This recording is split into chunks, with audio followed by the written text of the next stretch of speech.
Hello' friend, স্বাগতম জনাইছোঁ আকৌ এটা নতুন ভিডিঅ'লৈ। আজিৰ ভিডিঅ'টোত নতুন এটা আছামিজ ষ্টেটাছ ভিডিঅ' এডিটিং লৈ আহিছোঁ।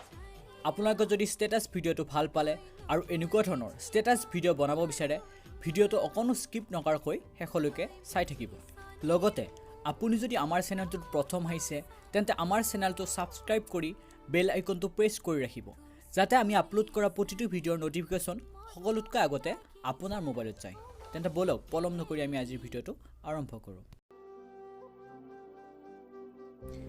এনেকুৱা ধৰণৰ ষ্টেটাছ ভিডিঅ' বনাবলৈ আপোনাক প্ৰয়োজন হ'ব এলাৰ্ট মোশ্যন এপছটি। সেইটো আপুনি প্লে ষ্ট'ৰৰ পৰা ডাউনলোড কৰি ল'ব পাৰিব। এলাৰ্ট মোশ্যন এপছটি অ'পেন কৰি আপুনি প্লাছ আইকনত ক্লিক কৰিব। তাৰপিছত 1080/2340 ৰেচিঅ'ত ল'ব। তাৰপিছত আপুনি বেকগ্ৰাউণ্ডটো ব্লেক ৰাখিব। তাৰপিছত ক্ৰিয়েট প্ৰজেক্টত ক্লিক কৰি দি দিব। প্লাছ আইকনত ক্লিক কৰি আপোনাৰ প্ৰয়োজনীয় ফটোখন তাৰ পৰা লৈ ল'ব। তাৰপিছত ওপৰত 3 ডট আছে, তাত যাই কিনে আপুনি কম্প'জিশ্যন এৰিয়া দেখা পাব, তাত ক্লিক কৰি দিব। তাৰপিছত তলত আপুনি মুভ এণ্ড ট্ৰান্সফৰ্ম দেখা পাব, তাত আপুনি ক্লিক কৰি ফটোখন আপোনাৰ হিচাপত আপুনি যিখিনি ৰাখিব বিচাৰে সেই হিচাপত আপুনি ৰাখি ল'ব। এইখিনি হোৱাৰ পিছত আপুনি প্লাছ আইকনত ক্লিক কৰিব। আমি এতিয়া ছংটো এড কৰিব লাগিব। তাৰপিছত মিউজিকত যাব, যাই আপুনি ভিউজ অলত ক্লিক কৰিব। আপুনি যিটো ছঙত ষ্টেটাছ ভিডিঅ' বনাব সেই ছংটো ইয়াৰ পৰা এড কৰি দিব। ছংটো এড হোৱাৰ পিছত আমাক লাগিব বিট মাৰ্ক। আপুনি ইয়াৰ পৰা ছংটো শুনিও চাব পাৰে আপোনাৰ প্ৰয়োজনীয় ছংটো হয়নে নহয়। আপুনি যিহেতু 30 ছেকেণ্ডৰ ষ্টেটাছ ভিডিঅ' বনাব, আপোনাৰ যিখন ফটো আছে তাত ক্লিক কৰিব, কৰি আপোনাৰ ছংটো যলৈকে আছে তাতলৈকে ফটোখন আপুনি আনি দিব, ঠিক স্ক্ৰীণত দেখাৰ দৰে। এতিয়া আপোনাক লাগিব বিট মাৰ্ক। বিট মাৰ্কটো দিবলৈ গোটেই সহজ। আপুনি তাত দেখা পাব যে ভইচটো কিমানলৈ আছে বা আমি লিখনিটো কিমানলৈ দিম, সেই হিচাপত আপুনি বিট মাৰ্কটো দি দিব। বিট মাৰ্কটো দিলে আমাৰ লিখনিবোৰটো আমি যিমানলৈকে ভইচটো থাকিব তালৈকে দিবলৈ আমাৰ সুবিধা হয়। আৰু আমি অকল ইউটিউবতেই নহয়, চাৰ্চত, ফেচবুক, ইনষ্টাগ্ৰামতো উপলব্ধ। আপোনালোকে চাৰ্চ কৰিব আবেলি ৰ'দালি অফিচিয়েল, নাইবা গুগল ক্ৰমত যাই চাৰ্চ কৰিব আবেলি ৰ'দালি অফিচিয়েল।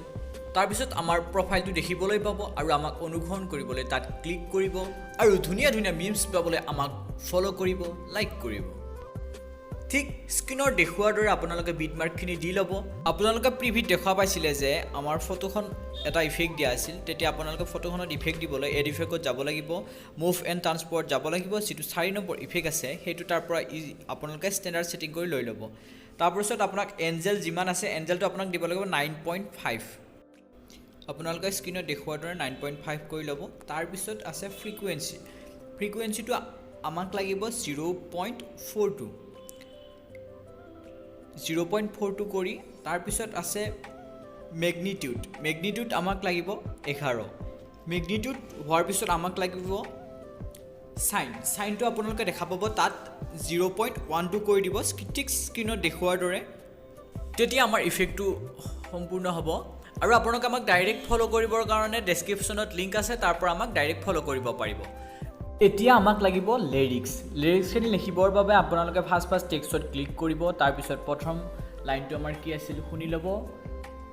তাৰপিছত কাষত ৰৈ আপোনালোকে টাইপিং কৰি ল'ব, নহ'লে আগতে লিখি কিনে কপি কৰি পেষ্ট কৰিবও পাৰে। মই লিখি লৈছোঁ মোৰ সুবিধাৰ বাবে।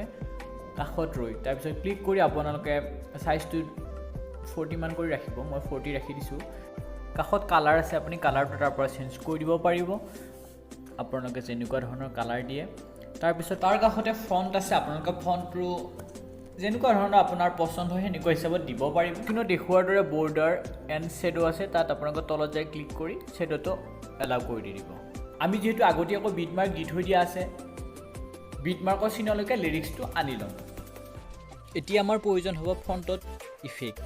ফণ্টৰ ইফেক্ট দিবলৈ আপোনালোকৰ ইফেক্টত ক্লিক কৰিব। তাৰপিছত মেটাৰ মাৰ্কছ কি দেখা পাব, তাৰপিছত মেটাৰ মাৰ্কছ কিত ক্লিক কৰি কিনে তাৰপিছত ৱাইপ টেপ দেখা পাব। ৱাইপটোত ষ্টেণ্ডাৰ্ড ছেটিং কৰি ক্লিক কৰি লৈ ল'ব।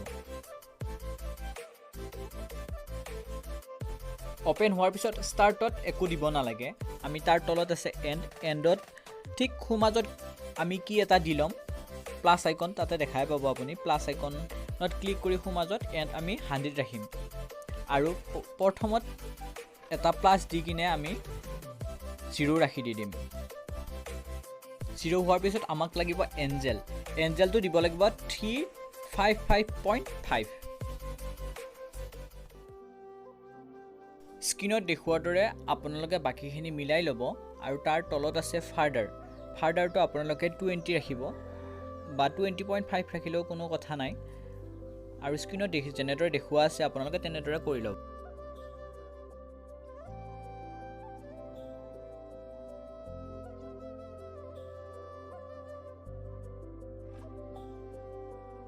আমি যেনেকুৱা ধৰণৰ ইফেক্ট দিব বিচাৰিছোঁ সেনেকুৱা ধৰণৰ ইফেক্ট আমাৰ সম্পূৰ্ণ হ'ল আপোনালোকে এবাৰ প্লে কৰি দেখাই দিছোঁ নেক্সট লাইনটোৰ কাৰণে আপোনালোকে সেইটো তাত ওপৰত কপি কৰি লৈ ল'ব লৈ তাৰপিছত বিট মাৰ্কৰ পৰা পেষ্ট কৰি দিব তাৰপিছত ইফালে যিমান বিট মাৰ্ক আছে তালৈ আপুনি আনি ল'ব যিহেতু আমাৰ লিৰিক্সটো কাষতে ৰৈ আছে তো আমি চেঞ্জ কৰি দি দিম আপোনালোকে টাইপ কৰি লিখি ল'ব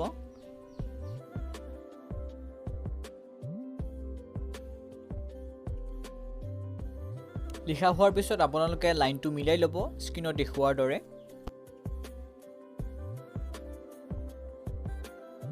ঠিক আগতে দেখুওৱাৰ দৰে নেক্সট লাইনটোৰ কাৰণেও ঠিক একেধৰণে আপোনালোকে কপি কৰি পেষ্ট কৰি আপোনালোকে সেই লিৰিক্সটো লিখি ল'ব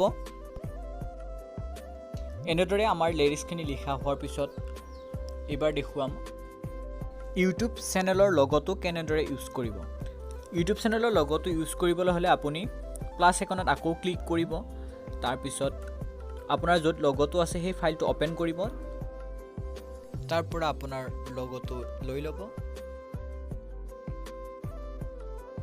লগতো লোৱাৰ পিছত তাত দেখা পাব মুভ এণ্ড ট্ৰান্সফৰ্ম তাত যাই কিনে আপুনি স্ক্ৰীনত দেখুওৱাৰ দৰে লগতো সৰু ডাঙৰ কৰি আপোনাৰ হিচাপত লৈ ল'ব স্ক্ৰীনৰ ওপৰত সৰু কাৰ্চিন এটা দেখা পাইছে তাত ক্লিক কৰি দিব তাৰপিছত ভিডিঅ'ত ক্লিক কৰি আপোনাৰ কোৱালিটি আৰু ফ্ৰেম ৰেটটো আপোনাৰ হিচাপত ৰাখি দিব তাৰপিছত এক্সপৰ্ট কৰি আপুনি সেভ টু গেলাৰী কৰি সেভ কৰি ল'ব অন্য এটি ভিডিঅ'ত লগ পোৱাৰ প্ৰতিশ্ৰুতিৰে আজিলৈ বাই জয় আই অসম